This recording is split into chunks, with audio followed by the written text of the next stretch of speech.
Get ready. It's time for a well-deserved break, Pittsburgh, with Heather Abraham and David Highfield from the KDKA TV studios.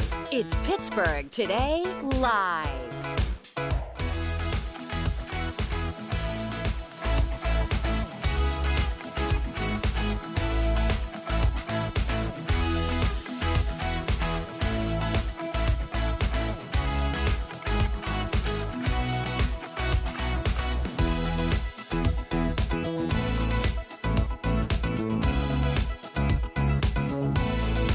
Know your brand. Yeah. All right, hey everybody, it is Friday. Heather's a little under the weather, so Ron's joining me over here at the table. Hey. Thank you so much for joining us. Hey, thank you for being here too. So, Thanks. I mean, you're always here. We're kind of both required every day anyway, but you know what? We have lots to talk to. It's going to be a great hour.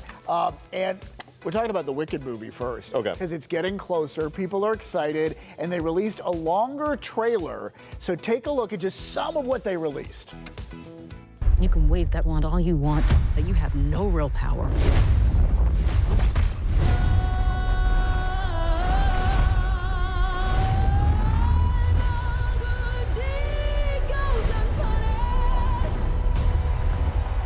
I'm a public figure now. People expect me to lie.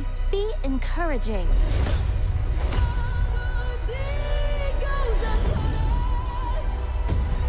You can't resist this. Who could? You know who could. There's a house, and it's flying through the sky. Yeah, wow. So it's leading up to the very beginning of The Wizard of Oz. And I mean, the first movie was such a success. Did you see the first movie? Of course. I think everyone saw the first movie. And if not, you are in the minority at this point. And I'll tell you, I think that there's going to be, I can guarantee you some singing going on in there. You think? Yeah, just a little bit. Just a little bit. It's going to be some high notes hits. I think that's a safe bet. And I think it's interesting to see the tension between Ariana Grande and Cynthia Erivo. I know. Yeah. I mean, I've watched the Wicked, the musical? The musical. Right. But it's been so long ago, I don't really remember it a lot. So it's kind of cool. This is kind of like me watching it for the first time. Yeah. I'm like, ooh, broom fights. And and Jeff Goldblum, who's our buddy. Yeah, I know. Who played the wizard in the first movie. Yes. So we'll see whether I assume he's going to be part of it, maybe. Yeah, I'm pretty sure he'll be back. So it's kind of, kind of a key character. We've interviewed him before. And it was Ron and me interviewing him. And he just kept asking questions of us, which was really cool. Yeah, he's such a cool guy. Yeah, he was. I mean, yeah. Or is. Nothing has happened to him. I just meant the interview was cool. All right, Wicked for Good comes With out some bubble wrap November around Jeff Goldblum. Let's make sure nothing has happened to him. Boy, we need to protect Jeff Goldblum. All right. November 21st is when the movie comes out. Right before Thanksgiving, which is going to be perfect. All right, so listen to this story and see if you would put up with this the way this sweet couple did in Canada. Yeah. So if you've ever gotten a wrong number, this couple in Canada kept getting, this CBC reported on this, they kept getting calls from people asking questions about their barbecue grills.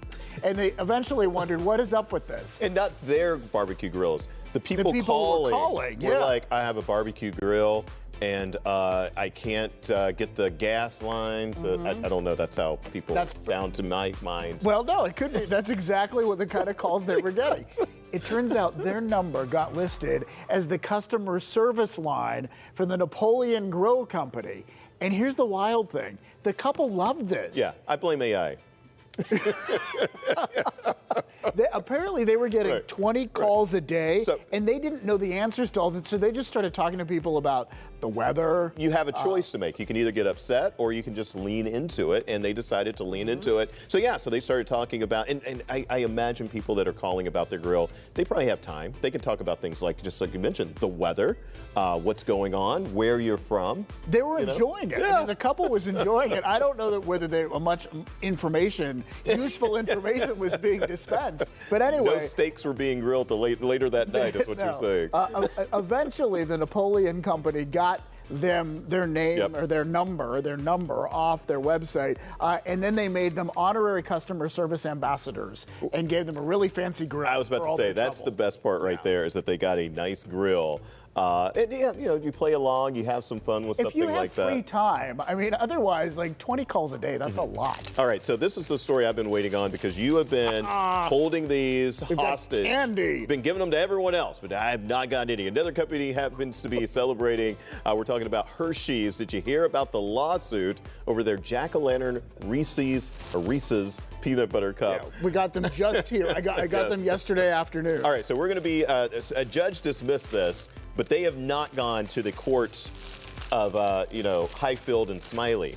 Yes. Oh, yeah. We need a gavel. That's what we need. Right. Because we keep we're it gonna take a high look and at we keep the smile. So here's the deal. So the class action lawsuit was because on the cover, it looks like the little pumpkin-shaped things have a jack-o'-lantern face. I mean, it doesn't look like it. It has a jack-o'-lantern face. So does it really when you open them up? Right, there We're you going to go. find out Yep, now live on TV, although I think I know the answer. But anyway, Have these gotten you smaller? Open it up. I think so. These are these are Shrinkflation. small, yes.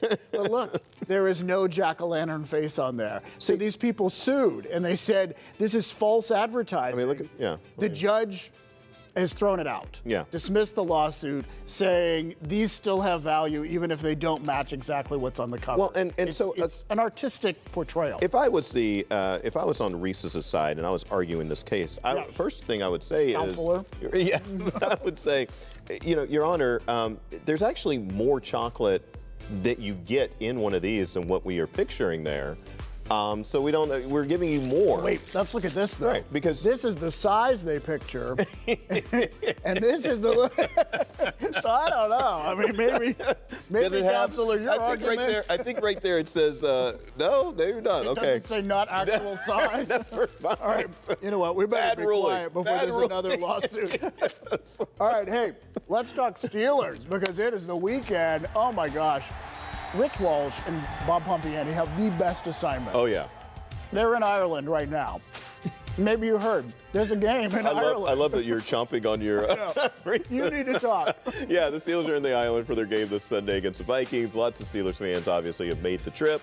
But take a look at what happened also. Some lucky fans in street clothes were actually watching Steely McBeam, and he made their dreams come true. Look at this.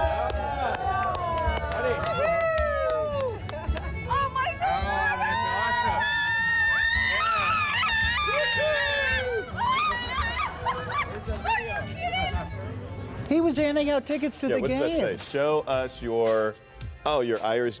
Oh, okay, all right.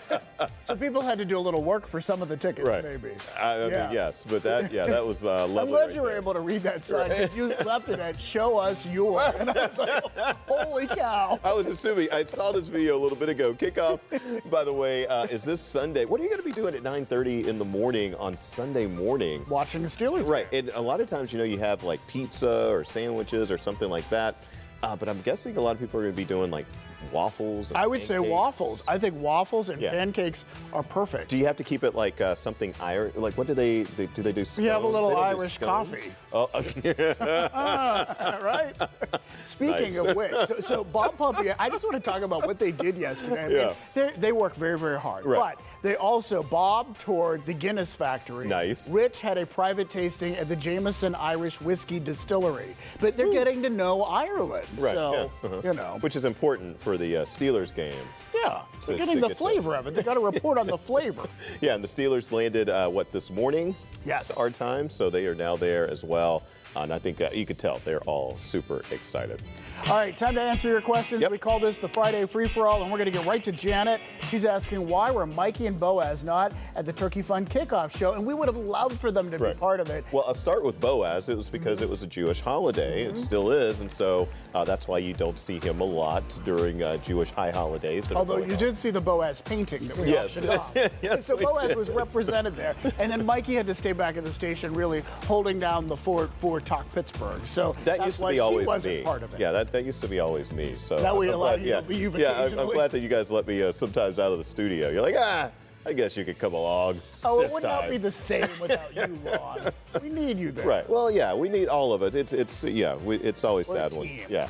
when the team isn't all together. But that was fun. It was. Oh, Yeah. it's great. Edith is asking, anybody can answer this. Oh, if you boy. had time and money, what would be something you would do on vacation? What do you think, Ron? If you had let's say, all the time and the money in the world?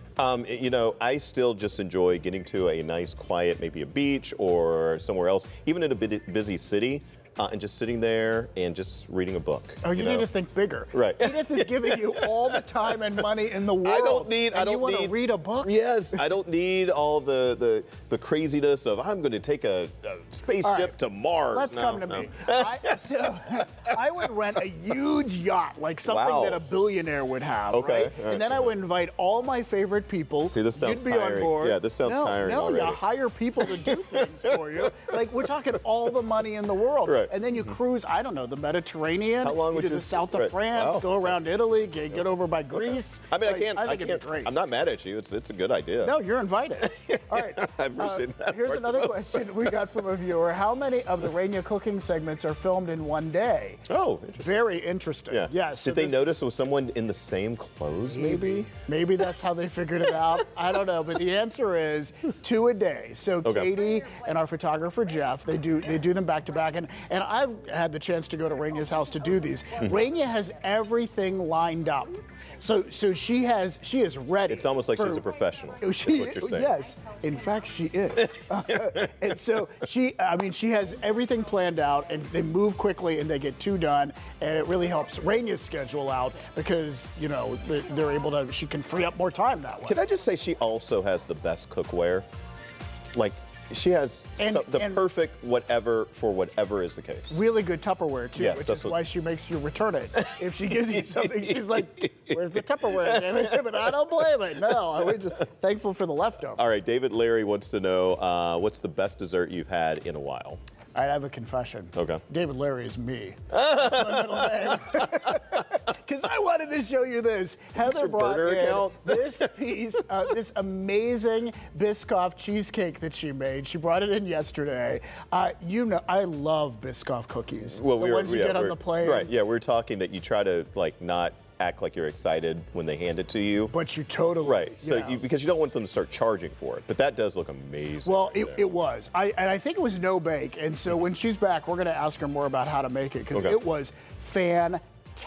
Now that I know that exists, I'm going to need that in my life too. So I'm going to find that recipe. I'll text her later on today. Okay, so. yeah, get on it. Yeah. Speaking of cheesecakes, we also want to mention this. We love the New York Cheesecake Company for what they're doing. Oh, yeah. They're selling the Heather and David cheesecakes right now, and it's to benefit the KDKA TV Turkey Fund, and you can order them online. Well, yesterday I screwed up. What I was talking about, there's now an option, a sweet option for my cheesecake, because it was more savory with sour cream frosting, chives, and vegan bacon bits. I have not tried Heather's. I tried yours the real way, the OG way. The it OG was way. So good with the fake. It's a glad you vegan liked it. bacon. Yeah. So don't be afraid of it. But I'm sorry. No, but it is savory. It's yes. So I think Yes, it was very try good. it. Absolutely try it. But they also have another option now, and it is still with the French toast crust, but with cream cheese frosting and a dusting of cinnamon. If you want to go totally sweet. Okay. So that's available as well. Yeah, I will just tell you the sour cream on there, or the saltiness right there, and it hits. It's brilliant. It is. Yes. You don't think it's going to work? It works. It works.